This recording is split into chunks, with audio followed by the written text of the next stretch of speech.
Selamat pagi pemirsa, jumpa kembali bersama saya Syifa Aulia dalam Berita Kaltim hari ini. Sejumlah berita penting telah kami siapkan untuk Anda dan berikut diantaranya. Belasan petak di Pasar Kelandasan Balikpapan terbakar, sedangkan penyebab pastinya belum diketahui.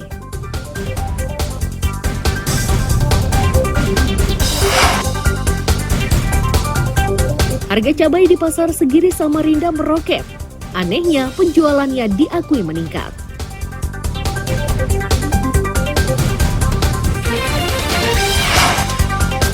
Pembuatan visa ke Korea Selatan dipermudah dan pelancong bisa mengajukan melalui daring.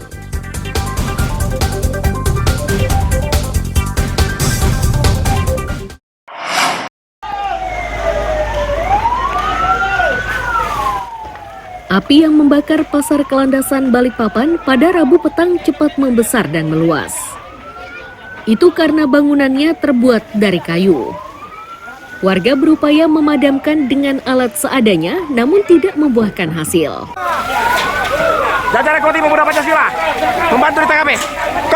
Upaya pemadaman akhirnya berhasil dilakukan setelah petugas pemadam tiba.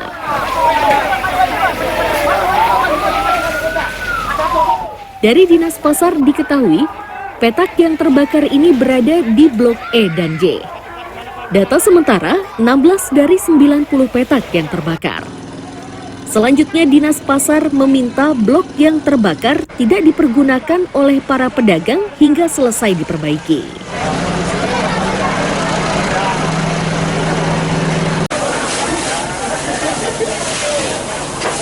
Landasan ini kan saat ini kan lagi mengalami musibah kebakaran, khususnya di Blok J ya, J sama E ya, E sama J. Dari jumlah petak ada sekitar 90-an lebih ya. Kemudian yang terbakar itu terdeteksi oleh Kepala Bidang Sarana Perdagangan itu jumlahnya ada 16. Dan kemungkinan karena jumlahnya begitu besar ya 16 ini, ya saya minta untuk sementara untuk tidak berjualan dulu. Jadi sambil, karena lokasi yang kebakaran ini banyak tempat-tempat yang kosong kan. Sedangkan yang berjualan itu hanya bisa dihitung berapa orang di dalamnya.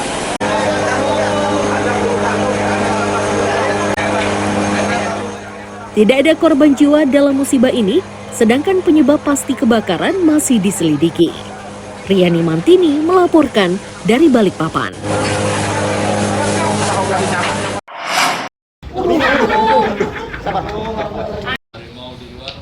Randy Agustio, pria asal Balikpapan ini ditetapkan menjadi tersangka perkara penipuan dan pemerasan. Modusnya adalah dengan menawarkan wanita panggilan melalui salah satu akun di media sosial.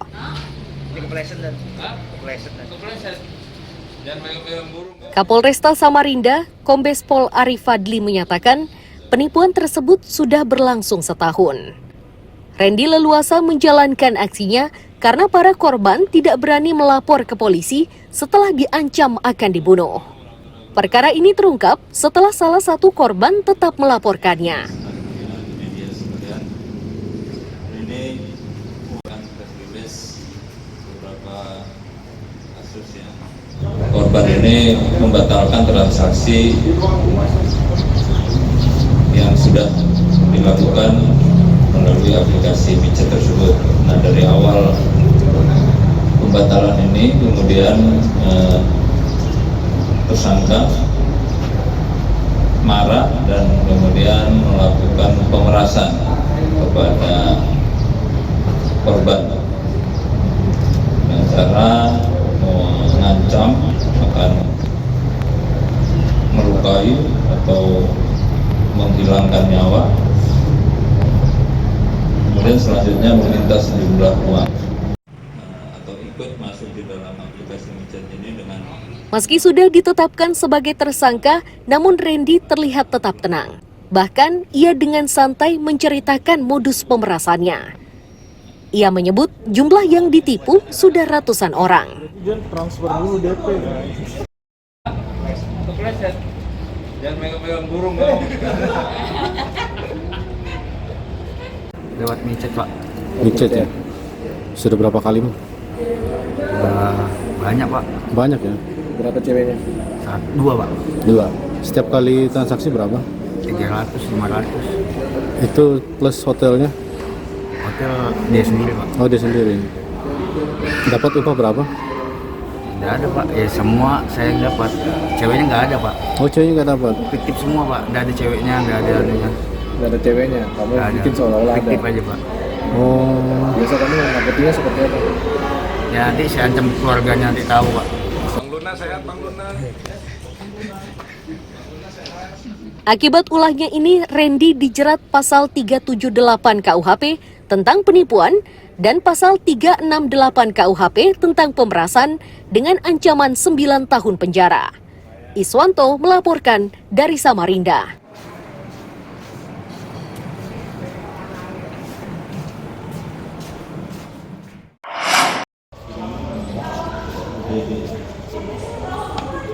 Pemuda berinisial PW dan MS ini ditangkap unit reskrim Polsekta Samarinda Seberang.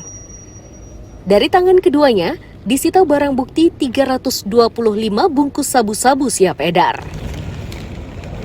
Di Zoom aja bisa ngangkatnya.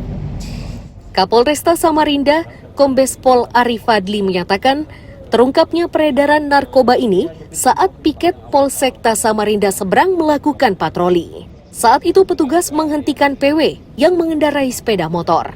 Dari PW ini didapati 20 bungkus kecil berisi sabu-sabu. PW akhirnya mengakui jika narkotika tersebut didapat dari MS.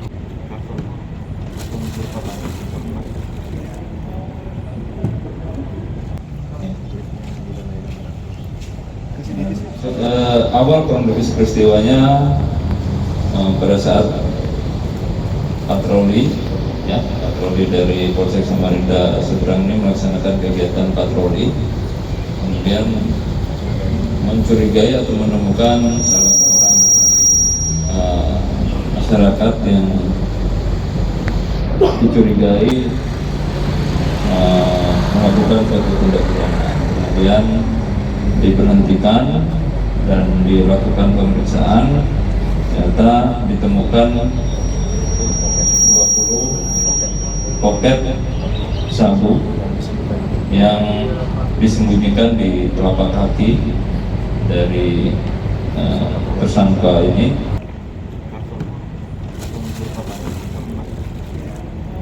PW dan MS kini ditetapkan sebagai tersangka dan terancam hukuman 20 tahun. Iswanto melaporkan dari Samarinda.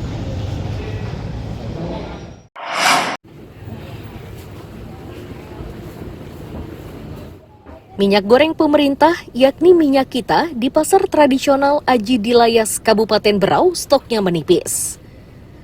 Saat ini harga ecerannya pun meningkat, dari Rp14.000 menjadi Rp15.000 per liter.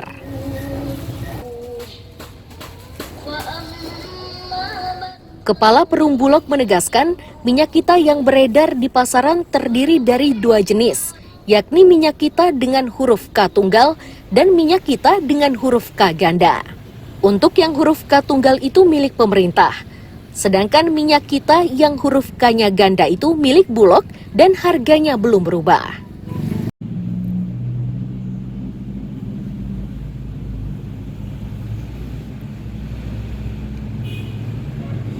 Itu memang sekarang itu ada di Kementerian Perdagangan ya, bukan minyak kita yang punya Bulog. Jadi dia ada berbeda.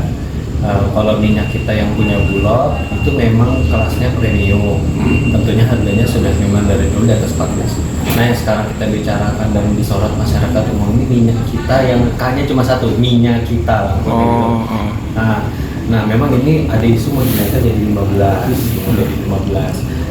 Dari kami sih memang sudah mengetahui hal ini gitu ya, mendapatkan informasi ini.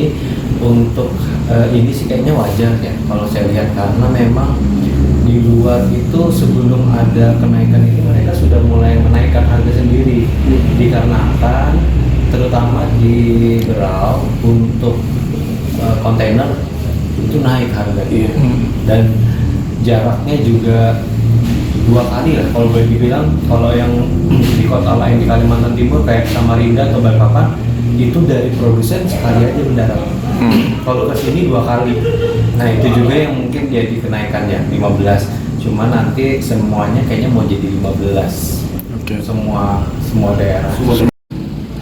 Katanya pagi nih.